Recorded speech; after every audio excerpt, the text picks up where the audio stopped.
On the 27th of April, 1997, a farmer in Indonesia was leading his livestock through a dense sugarcane field near his home when his foot struck something unusual. He looked down and noticed a mound of dirt that seemed oddly out of place. For a moment, he considered digging, but since the land wasn't his, he chose to leave it alone and instead reported the strange discovery to the village head. The leader, accompanied by several men, returned to the field and began poking at the mound with a stick. Immediately, a terrible stench seeped into the air, so foul that it forced them to back away. Alarmed, they informed the authorities, who ordered the men to dig further. After just a few minutes of shoveling, their spades struck something soft. With a mix of fear and dread, they brushed away the dirt until a young woman's face appeared, her body buried upright, her head protruding from the soil. Police soon identified the victim as 21-year-old DWI, who had last been seen 3 days earlier when she left home to run a simple errand. That same day, a 15-year-old rickshaw driver came forward with crucial information. He told investigators that on the 24th of April, the night DWI disappeared, she had hired him for a ride. Instead of giving him a clear destination, she only instructed him to travel in a certain direction, saying she would guide him further along the way. When he pressed her, she reluctantly admitted she was going to see a local shaman. The police traced this man, a 45-year-old named Ahmad Siraji. At first, he denied any involvement, claiming he had not seen DWI at all. But when police searched his home and found her belongings inside, his facade crumbled. Without hesitation and almost disturbingly calm, he confessed. He admitted not only to killing DWI, but to murdering dozens of women the same way and burying them in the sugarcane fields. Authorities returned to the fields and began excavating. All around were suspicious mounds of soil. As they dug, body after body surfaced, all buried in shallow graves, positioned upright, their heads left above ground. By the end, investigators believed they had found 42 victims, though the true number could have been higher. When asked why he had done it, Siraji gave a chilling explanation. He claimed that in 1986, he experienced a vivid dream in which his deceased father appeared to him and instructed him to drink the saliva of 70 women. If he succeeded, he would become immortal. Siraji didn't dismiss this as just a bizarre dream. He took it as a sacred command. But he had no idea how to collect saliva willingly from 70 people. After brooding on it, he decided the most efficient way was to kill them and extract it by force.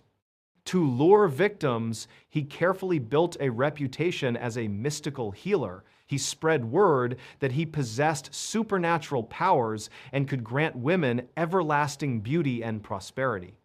The rumor spread quickly, drawing women not only from his village, but from surrounding areas. When they arrived at his home, he demanded a steep fee, roughly $300, then insisted on performing a secret ritual at night.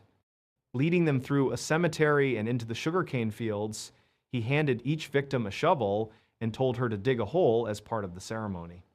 Once the pit was waist deep, he instructed her to climb in, stand with her arms at her sides, and remain still. If she hesitated, he soothed her fears, assuring her that many had done it before, that it was safe, and that this was the only way the magic would work. When the woman complied, he filled the hole back in, trapping her in place. Then he strangled her with a cable until she stopped breathing. After she was dead, he pulled her from the hole, took her saliva, then dug the hole deeper and reburied her, always leaving her head exposed and always facing his house.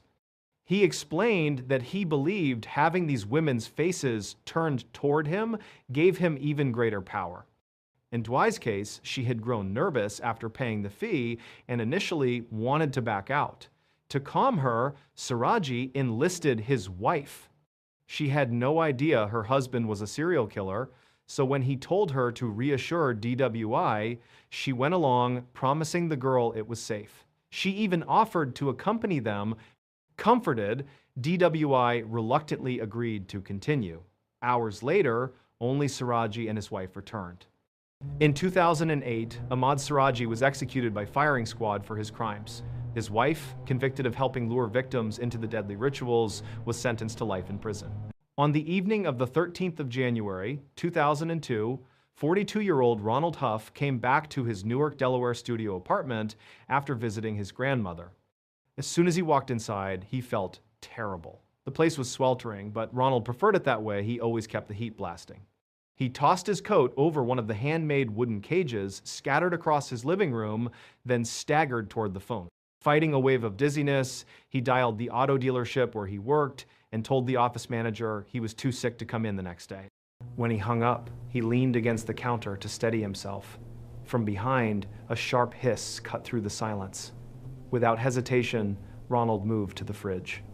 Out of habit, he grabbed the handle with his right hand, instantly wincing in pain. That hand was bandaged from an earlier injury. Gritting his teeth, he switched to his left hand and tugged the door open.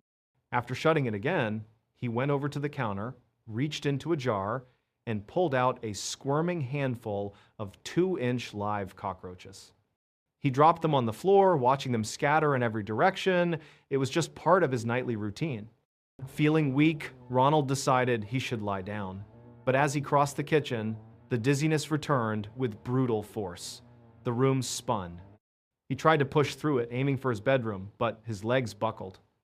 Stumbling sideways, he crashed against his apartment door, braced himself for a moment, then slowly slid down with his back against the wood, legs stretched in front of him.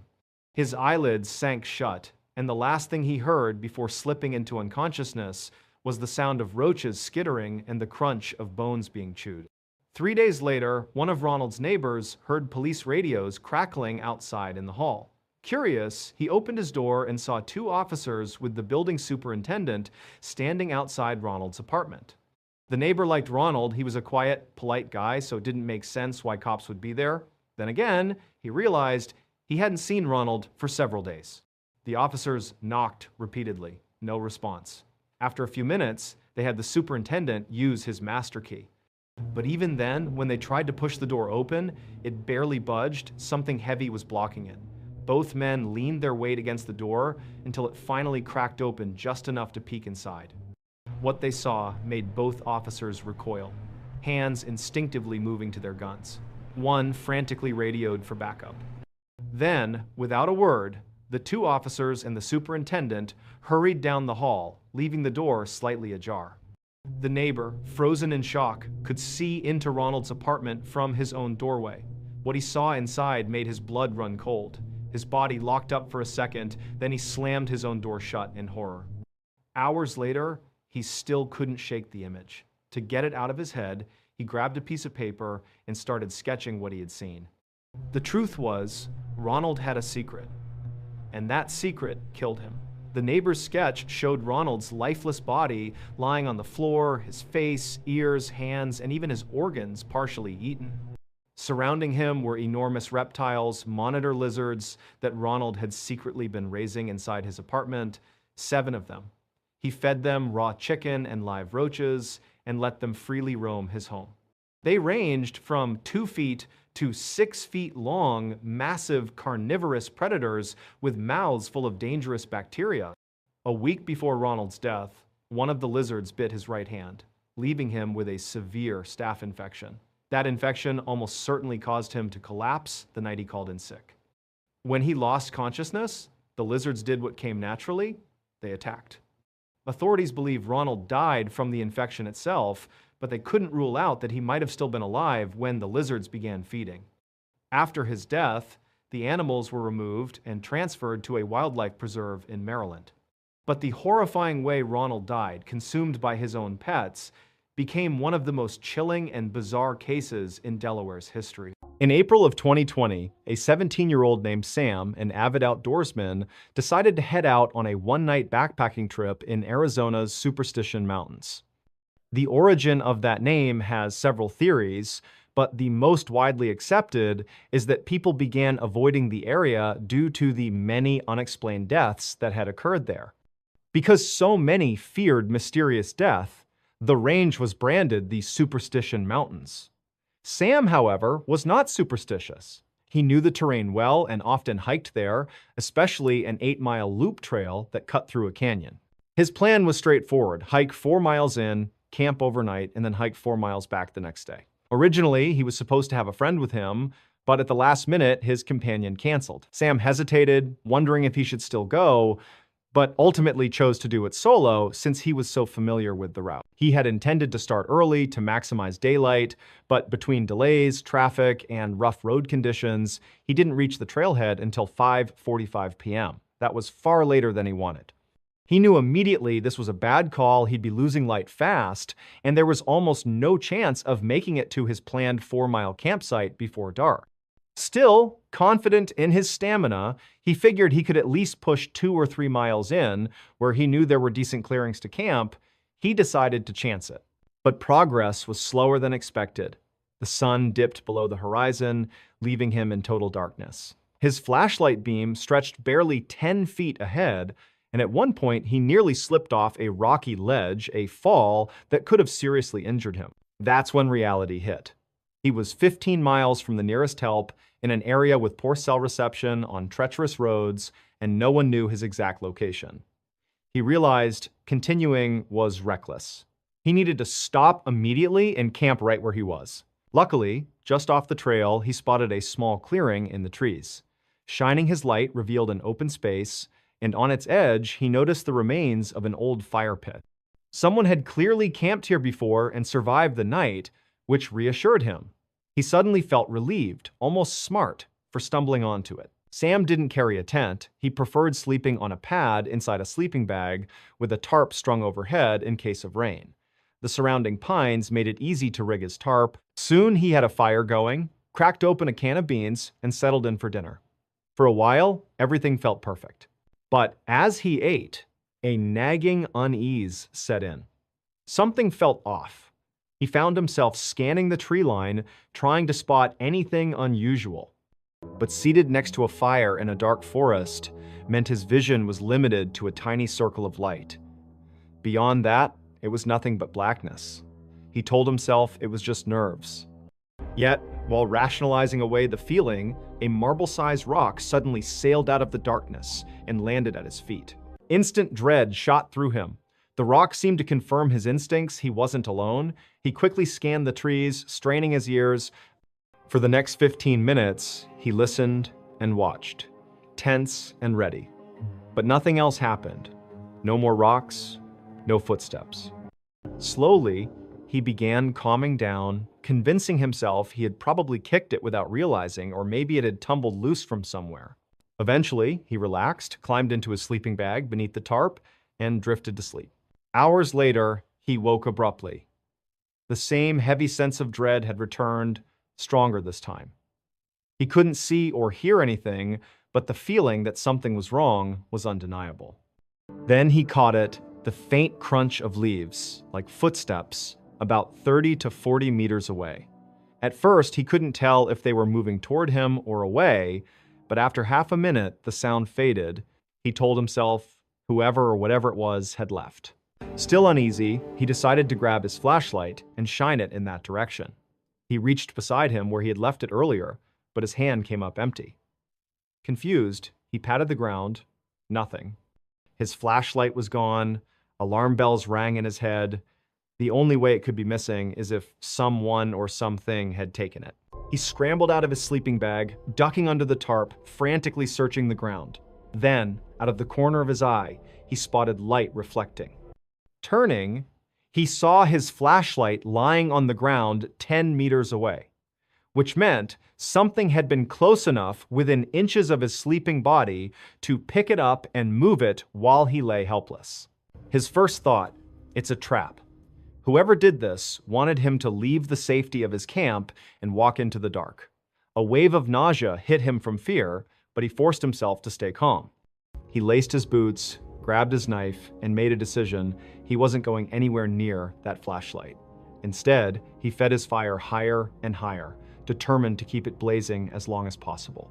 For hours, he stood in the center of the clearing, knife in hand, watching and waiting. Every so often, he'd hear those same rustling footsteps creeping closer, always coming nearer when the fire burned low, pulling back when he stoked it higher.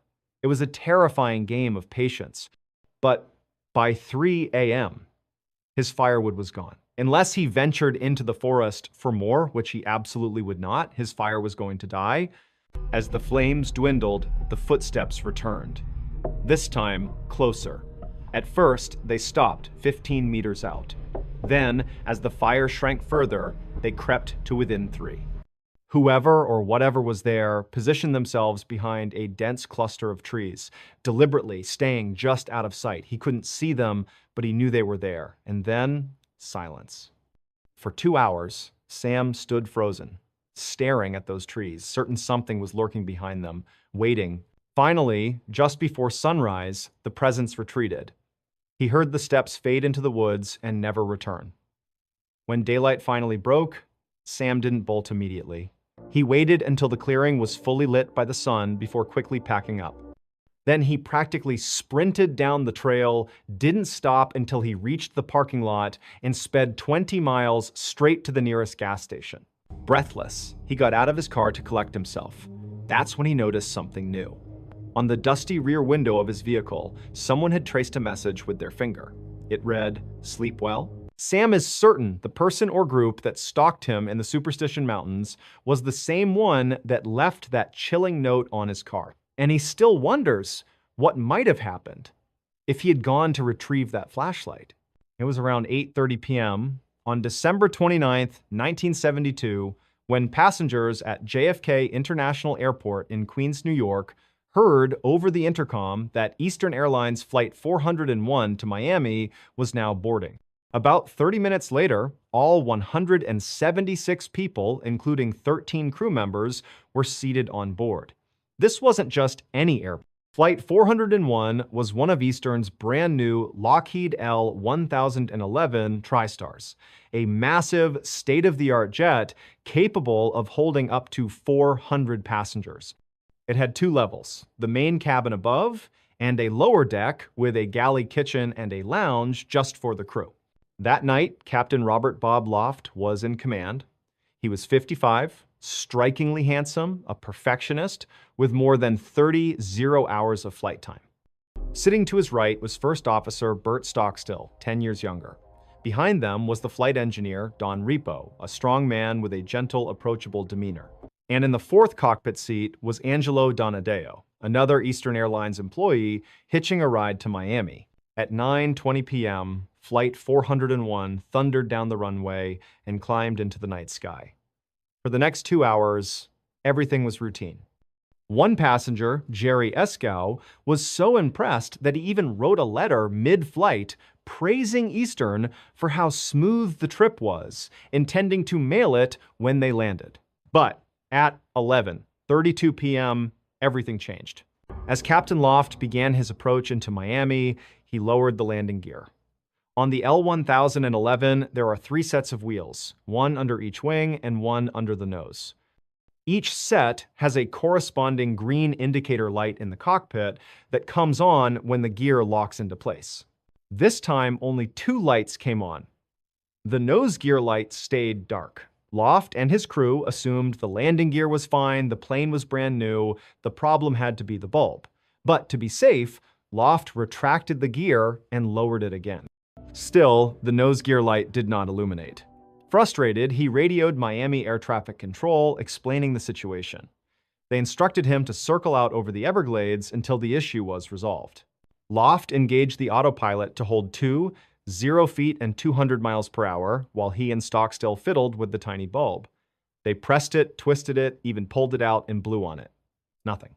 When they jammed it back in, sideways, and couldn't remove it, Loft turned to Repo and told him to climb down into the hellhole, a small compartment beneath the cockpit with a window where you could visually confirm if the nose gear was down. Repo got out of his seat and climbed below. What no one noticed was that when Loft turned in his chair to speak to Repo, he likely nudged the control column just enough to disengage the autopilot. The massive jet began a slow, steady descent, but it was pitch black outside, no moon, no lights, just an endless void. The descent was so gradual, it didn't feel like falling. And everyone in the cockpit was so focused on that single light bulb that when the altitude warning sounded quietly, just once, it went unnoticed. At 11:42 p.m., Flight 401 slammed into the Everglades at more than 200 miles per hour. 5 miles away, a man named Robert Marquis, out hunting frogs with a friend on an airboat, saw the massive orange flash. He fired up his boat and sped toward it. The impact was catastrophic, but oddly survivable for some. Because the descent was shallow and the Everglades were soft, muddy terrain, the crash wasn't as instantly fatal as it might have been. Of the 176 on board, 77 survived. Captain Loft, First Officer Stockstill, and Flight Engineer Repo did not. Marquis and his friend were the first on scene, pulling survivors from the wreckage until Coast Guard helicopters arrived. By morning, the cries for help had gone silent. The investigation would reveal the nose gear had been fine all along. The light bulb had simply burned out. The official cause was human error. But that was not the end of Flight 401's story. In the months and years that followed, something strange began happening inside Eastern Airlines.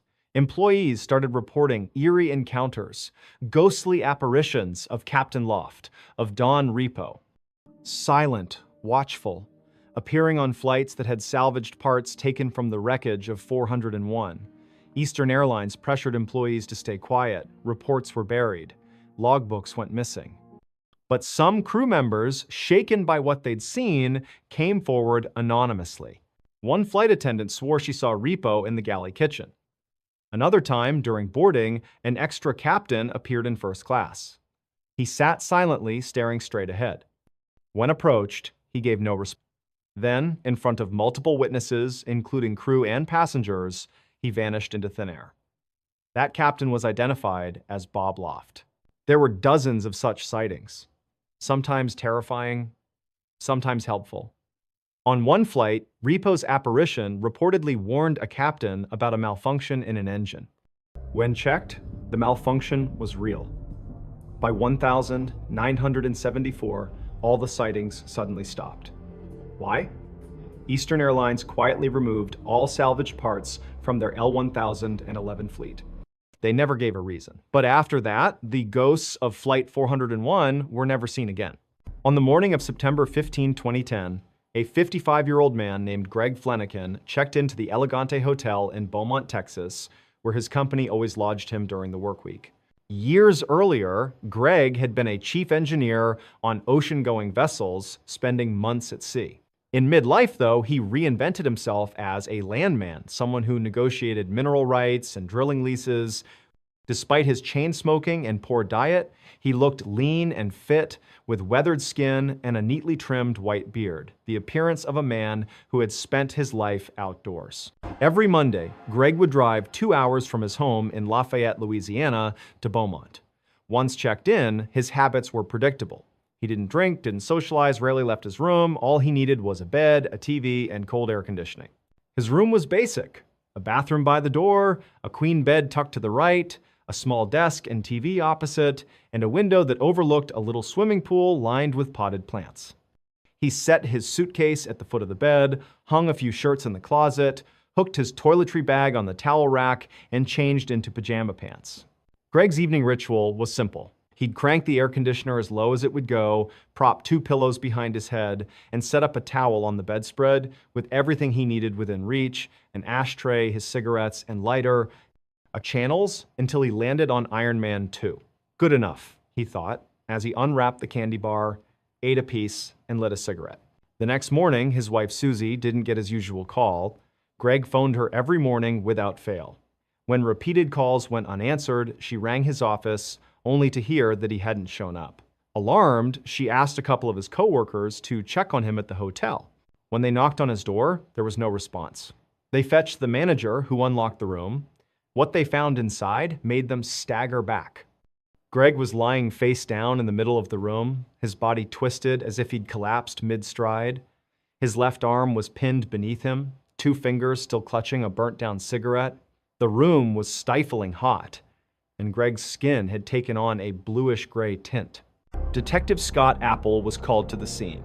Short, silver-haired, muscular, he looked every bit the career cop. As he surveyed the room, nothing suggested foul play. No signs of forced entry, no struggle, no theft. Greg's wallet was still stuffed with cash. The only marks on him were a scrape on his cheek from the fall and a small abrasion in his groin. To Apple, it looked like a natural death. When Susie was notified, she told Apple her husband had been a lifelong smoker, ate terribly, and never saw a doctor. She had always worried he'd keel over from a heart attack. Apple nodded, convinced it was the most likely explanation. Greg's body was sent to Dr. Tommy Brown, the local medical examiner. At first glance, the theory fit a middle-aged man with bad habits, no obvious wounds, found collapsed in a hotel room. But once Dr. Brown opened him up, the case took a bizarre turn. Inside Greg's torso was devastation. Broken ribs, torn organs, his heart punctured, his abdominal cavity filled with blood. It was the kind of trauma seen in car crash victims or people crushed by massive weight.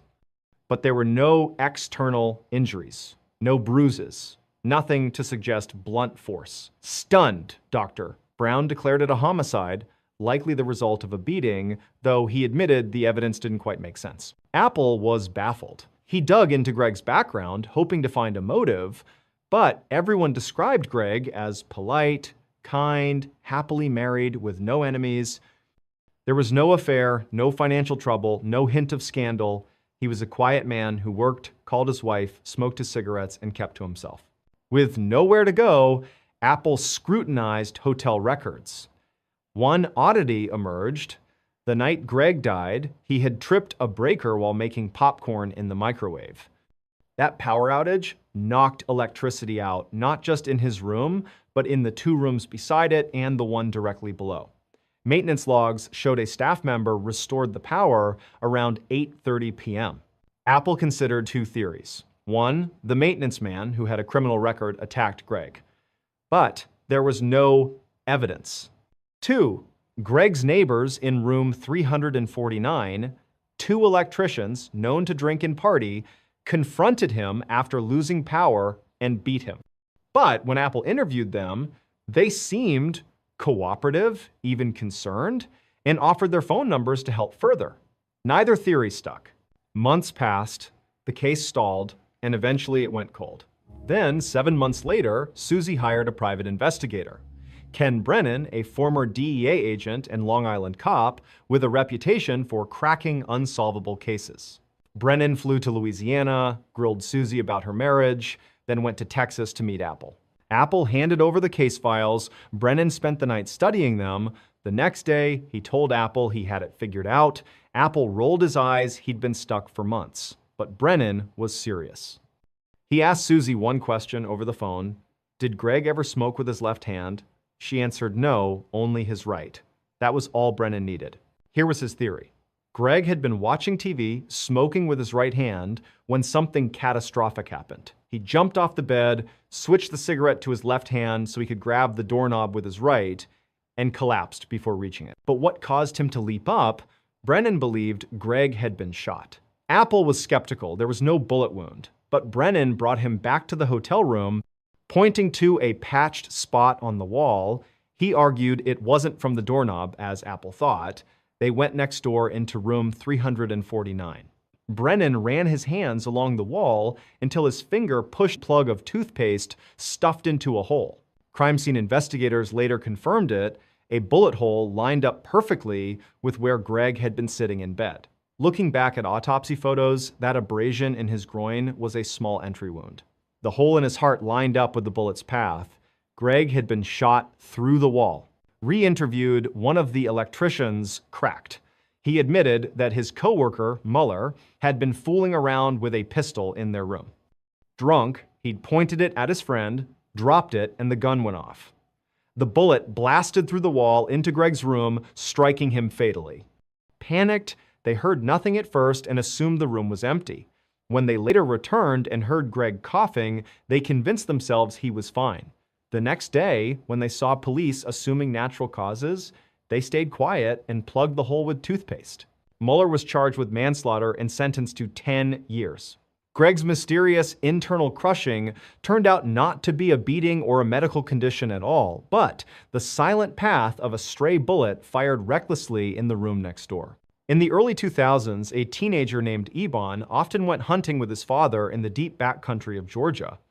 By the time he turned 14, his father had befriended a wealthy landowner who generously offered them access to one of his private hunting reserves, a place few others had ever set foot in. It was an incredible opportunity, and just a few days later, on October 5th, the two of them drove out to try it. They set out before dawn, arriving at a locked gate that marked the boundary of the property. Using the code the landowner had provided, they let themselves in, relocked the gate behind them, and followed a dirt access road for about 2 miles before it ended at the edge of a vast forest. Parking their truck, they geared up and hiked into the trees under cover of near total darkness. Although they were there to hunt, both Eban and his father loved simply being in the woods, camping and hiking together, but almost immediately they noticed something strange about this forest. It was too quiet. No bird calls, no rustling of small animals, nothing. The silence was so absolute that the only break in it was the distant drone of a single airplane overhead. Still, they brushed it off, assuming that maybe the wildlife had been spooked by their arrival. They continued to the hunting stand that the landowner had recommended and settled in. But as the hours crawled by, nothing stirred. No deer, no turkeys, not even squirrels. Just an eerie, oppressive stillness that lasted all day. Frustrated, they climbed down from the stand as dusk approached and began looking for a place to camp. Ebon's father suggested they head deeper into the woods. Maybe further in, the game will be better. So they hiked for another hour before finding a clearing that seemed perfect for their tent. After setting up, Eban's father suggested they try one last time to hunt before nightfall. They left their camp and set up a blind a short distance away, but again, nothing appeared. No sound, no movement, just silence. Disappointed, they finally turned back toward camp. As soon as their tent came into view, both stopped in their tracks. It had collapsed. Eban's father muttered, "Must have been the wind," but Eben shook his head. "No way. We've been saying all day, there's no wind. It's dead quiet." His father frowned, then asked if maybe Eben had assembled it wrong. But Eban insisted he knew exactly what he was doing. He had pitched the same tent countless times. When they reached the tent, the explanation became even less convincing. The 2 support rods that crossed in an X over the top had been removed from all 4 anchor points. The only ways that could happen were if the rods broke or if someone deliberately pulled them free.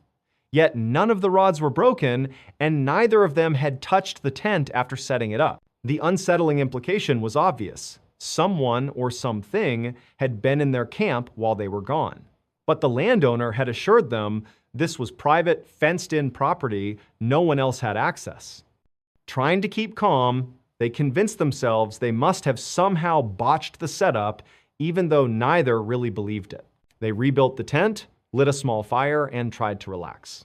After a while, they doused the flames and went to bed. Hours later, Eban woke with a start. At first, he wasn't sure if he had dreamed it, but he thought he'd heard laughter somewhere out in the woods. Instinctively, he turned to check if his father was still beside him, and he was. Relieved, Eban lay still, straining his ears. The forest was silent again. Eventually, he told himself it must have been his imagination and drifted back to sleep. But not long after, he woke again. This time, his father was already awake, sitting up and listening intently. When Eben asked what was wrong, his father shushed him. "Do you hear that?" And Eben did. Faint, echoing through the trees, was laughter, unnatural, unsettling. Worse, it was coming from the opposite direction he'd heard it earlier, and it sounded much closer now. Eban whispered to his father that he had heard it before, and his father looked grim. He admitted that before their trip, he had asked the landowner whether anyone else would be on the property. The man had been adamant the place was completely private, fully fenced, and under surveillance. They were the only ones there. As they sat in tense silence, the laughter suddenly stopped. Then came the sound of rapid footsteps, charging toward their camp from deep in the forest. The sound was unmistakable on the silent ground, growing louder and faster until it halted abruptly right at the edge of their clearing. Iban clutched his father's arm. His father gripped his rifle, steeling himself to unzip the tent and confront whatever was out there. But just as he reached for the zipper, the laughter erupted again, this time so loud and so close, it was practically in their ears, right outside the thin fabric walls. Heart pounding, Iban's father froze, holding the zipper halfway down. Then, as suddenly as it had begun, the laughter cut off. No footsteps retreating, no sound at all. It was as if the presence outside was silently listening, waiting. For long minutes, neither of them moved, barely breathing. Finally, the sound of running footsteps tore through the woods again, retreating into the distance until the forest was silent once more. They sat in terrified silence for the rest of the night, too afraid to speak or make a sound, convinced that whatever was out there had heard them when they unzipped the tent. They clutched their guns and waited, counting down the hours until daylight.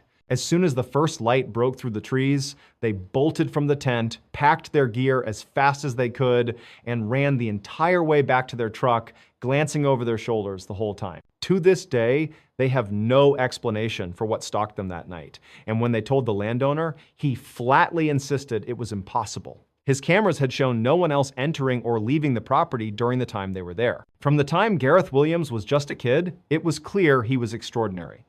At 17 years old, he had already earned a first-class mathematics degree from a university near his home in Wales. Within a couple of years, he had his PhD from the University of Manchester.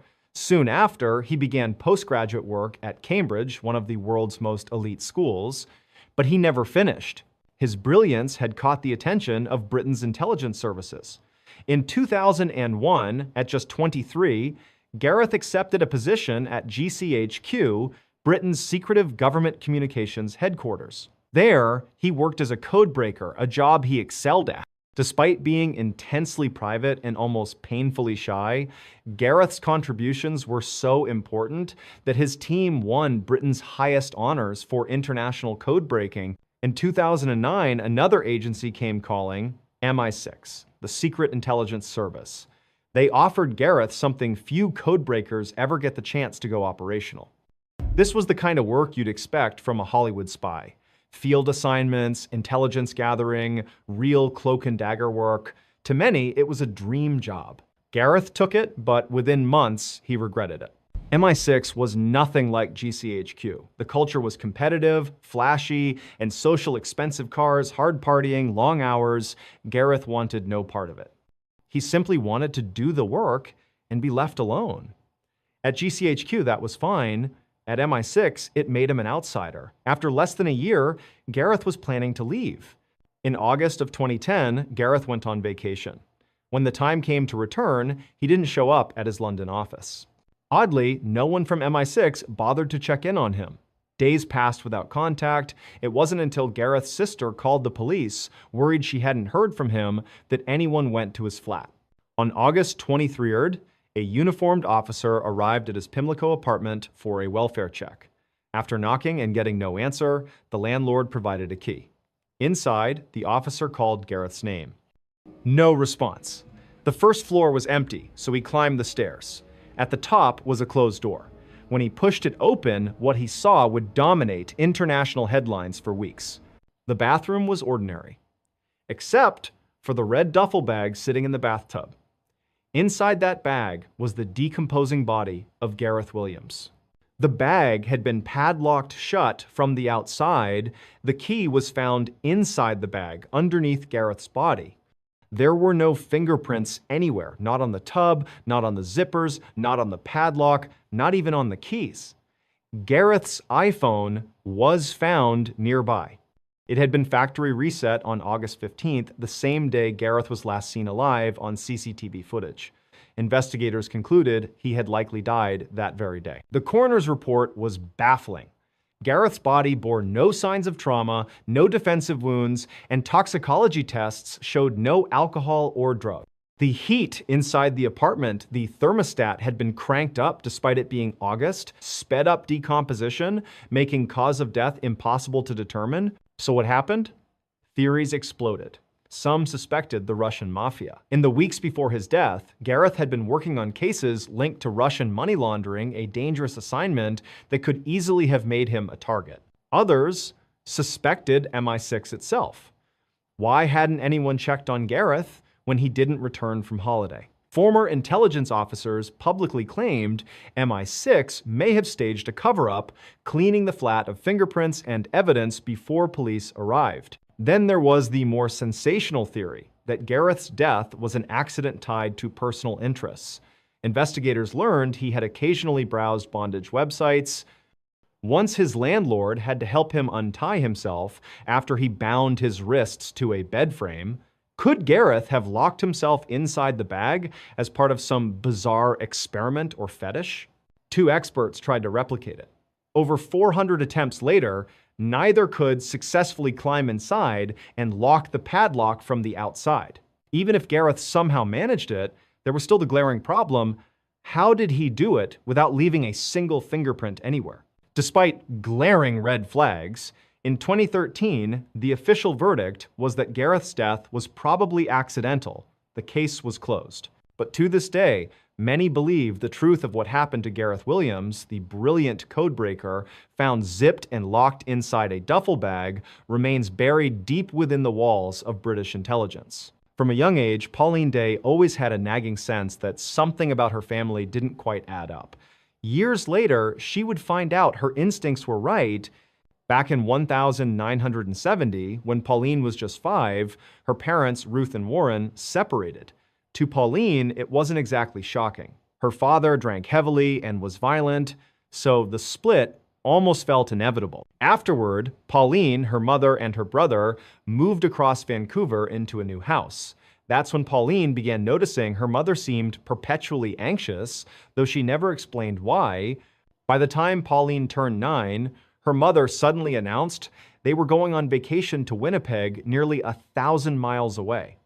But when they arrived, Ruth told her children the truth. They weren't going back. Vancouver and their father were gone for good. Pauline and her brother were devastated, but Ruth insisted it was necessary. Over the next few years in Winnipeg, Pauline built a small circle of friends. Just as life was beginning to feel normal, Ruth uprooted the family again. This time, she said they were moving clear across the country to New Brunswick, and they were forbidden from telling anyone. Pauline slipped once, mentioning it to her best friend Wendy, and when Ruth picked her up, the two girls had to pretend everything was fine. It was the last goodbye they'd ever share. In New Brunswick, the family finally seemed to settle down. They stayed for years, but Ruth's nerves never eased. Pauline grew up, moved a couple of hours away, and by her early 20s was working as a reporter. Then in 1988, her mother called with a cryptic request: "Meet me at a motel. It's time I told you everything." Pauline was eager. This was the conversation she'd been waiting for her whole life. But when she arrived, Ruth was pacing outside, jittery. Before Pauline could speak, her mother pressed a finger to her lips, handed her an envelope, and whispered, "Take off your jewelry, put it in here." It's probably bugged. Confused but obedient, Pauline slipped off her rings and necklace, sealed them in the envelope, and followed Ruth into the room. Inside was a man Pauline recognized instantly: Reverend Stan Sears, the minister from their old church in Vancouver. Ruth had worked as his secretary years ago. Pauline had seen him pop up occasionally in Winnipeg and New Brunswick too, but never understood why. Now, Ruth explained. She and Stan had secretly been in love since Vancouver, carrying on a relationship all those years. That revelation was shocking enough, but what came next left Pauline reeling. According to her mother, Warren, Pauline's father, wasn't just abusive. He was allegedly a mobster in a Vancouver crime syndicate.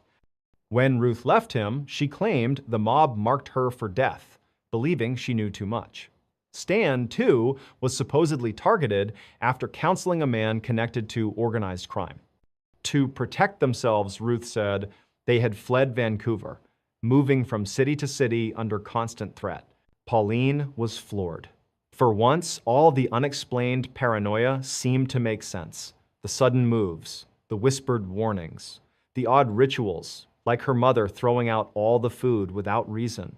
Ruth explained it was because they'd been told the mob tried to poison them. Even Pauline's abrupt school changes were, in Ruth's telling, because the mob had discovered where she was enrolled. As the hours passed, Pauline listened, stunned. By the end, her mother revealed the final twist. After years in hiding, she and Stan had contacted authorities and entered a special witness protection program, which they called the Weird World. Agents, she said, were monitoring them constantly. Ruth handed Pauline a radio that supposedly connected directly to those agents and told her it should only be used in emergencies. To drive the point home, Stan rushed out to her car before she left, pressing a GPS transponder into her hand. "Hide this under your car," he said. "It'll let the agents track you." Pauline left the motel overwhelmed. But for a while, she went along. She ended her relationship, quit her job, and moved apartments. The paranoia had sunk in. Eventually, she called her mother and begged to officially join this so-called weird world. Ruth and Stan seemed thrilled, but told her it would take time. But as Pauline confided in her new boyfriend Kevin, who would later become her husband, she doubting. Was this story even true? Could her father really have been a mobster?